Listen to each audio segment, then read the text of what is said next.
死亡自古至今都是人类必须面临的生命结局，但是每个人的脑子里都曾经有过这样的疑问：死亡真的就是生命的大结局吗？作为一堆原子组成的人，真的是很难理解生命，因为我们存在着认知极限。这么说吧，我们的物质世界存在着3个层面：宏观层面、微观层面和超微观层面。宏观层面是我们用肉眼能看到的物质，比如说所有的人类就存在于宏观的世界。微观层面是我们用肉眼看不到的，但是可以借助仪器感知到、测量到的，比如说有的人脑子里进的水，我们看不到，但是可以感知到。而对于超微观类物质，我们只能理论推测，用实验验证，但是从来不知道它是什么，包括量子，包括光子，比如说人脑子里的水与思维意识之间的相互作用方式。但是你仔细想一下，这个世界是超微观世界控制微观世界，微观世界控制宏观世界，这整套体系让这个世界看上去就好像冥冥之中自有注定一样。而我们真的就只是一堆由粒子构成的原子生物。我们有多少个原子？6乘以10的27次方个原子，组成大概60种不同的元素，但真正比较多的不过区11种。原子通过共价键形成分子，分子聚在一起形成分子聚集体，然后形成小的细胞器、细胞、组织、器官，最后形成一个整体。但是你会觉得，不管你怎么做研究，都无法解释人的意识，这超越了我们能说出和感知的层面。要解释意识，必须超出前2个层次，到量子力学层面去考察。只有到了这个层面，才能给你生命的答案。这个答案究竟是什么呢？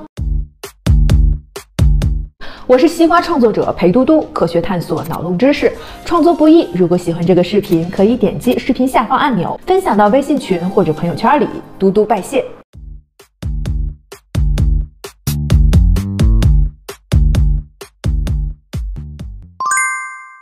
正因为我们无法解释生命现象，我们就要千方百计地逃脱死亡。所以，人体冬眠冷冻技术便应运而生。就在2018年7月份的时候，外媒公布了一项研究成果：2只出生于猛犸象时代、保存在西伯利亚、雅库特地区解冻的永久冻土内的蠕虫，在科学家的勾引下，奇迹般的复活。它们的年龄大概在4.2万岁。复活后的蠕虫该吃吃，该喝喝，和复活前没啥两样，似乎就是睡了一觉。但是，这消息可是给那些渴望通过冷冻技术续命的人打了一针强心剂。与此类似的还有维基网站上的案例。2001年的时候，一个加拿大13岁的女婴在零下几10度的室外冻死数小时后解冻生还。抖音上你可能也曾经刷到过与冷冻后复活的短视频。2014年的时候，中国还发生了一起举国关注的南京冷冻胚胎继承纠纷案。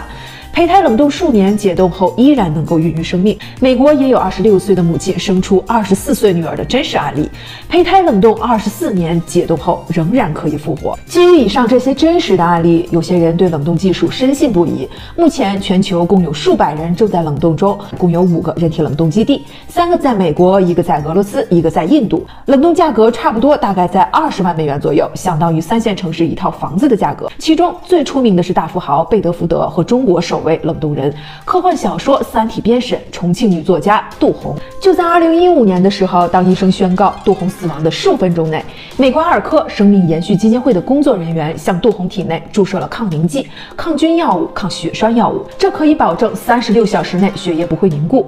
在殡仪馆，机械心肺复苏装置以每分钟100次的匀速按压，为杜红的心脏提供主动的心肺收缩和舒张支持。接下来又通过颈动脉和椎动脉进行保护液的灌注，将血液从遗体中替换出去。当人体中化学试剂的浓度达到约60%，组织中剩余的少量水就无法结冰。当温度再次降低，人体就会形成一种无水的结晶，这种过程叫做玻璃化。最终人体的保存温度将达到零下196摄氏度。此时一个细胞新陈代谢将需要2400万年，而它设定的复活时间是在2065年。杜红能否复活，至今仍是一个未知之数。但是在这之前，世界范围内从未有过冰冻人成功复活的案例。不知道你们是否留意到，我们之前提到的几个案例，比如蠕虫女婴和活鱼，都是在活着的时候被冷冻。而目前人体冷冻保存程序是在法律上宣告死亡后开始的。那死亡呢，分为3个阶段：濒死期、临床死亡期和生物学死亡期。在濒死期时，人的各种反应开始变得迟钝，呼吸和循环功能也都开始减弱。到了临床死亡期后，各种反射消失，心脏停泊，呼吸停止，最后迎来生物学死亡期。重要器官的新陈代谢相继停止，并发生不可逆性的代谢。这个时候再去冰冻人体是不可能复活的。刨除伦理道德的问题，我们来做一个假设：如果人体在大脑未死亡的时候进行冷冻，它存在着被复活的可能性吗？我觉得是存在的。在这里，我们不得不提到一个听上去就很复杂的概念，叫量子纠缠。相信这个词儿你们可能听过，但是它究竟是什么意思，没有几个人能说得清。我们都知道，物质是由分子、原子、离子等微观粒子构成的，其中原子是由一个原子核以及一些绕核的电子组成。这些电子就像地球的自转一样会自旋。当你没有对电子进行观测时，电子处于上旋和下旋的叠加状态，就是既往上转也往下转。但是，一旦我们对电子进行观测，我们就会看到当时的状态到底是往上转还是往下转。观测结束后，它就会再次回到叠加的状态。电子本来就自己默默地转，但是如果遇到特殊的反应条件，两个电子就会相互纠缠，样子像极了爱情。接下来，无论把这两个电子分开多远，都似乎能感受到对方的旋转状态。也就是说，这两个电子被一个无法理解、无从认知的纽带连接在一起。人的意识、记忆和思维是量子纠缠的。为了佐证这一观点，科学家苦苦寻找量子纠缠的实体，最终发现神经细胞里的微管可以形成量子纠缠。人的意识、记忆和思维有纠缠和叠加的作用，是一种量子力学现象。也就是说，意识是可量子化的，而人的神经细胞存在于脑部，或者说是脊髓当中。也就是说，只要在非生物学死亡状态下，即便我们无法通过冰冻技术来使整个人体复活，但是就像保存胚胎一样，通过冷冻技术使人的意识复活，理论上应当存在着可能性。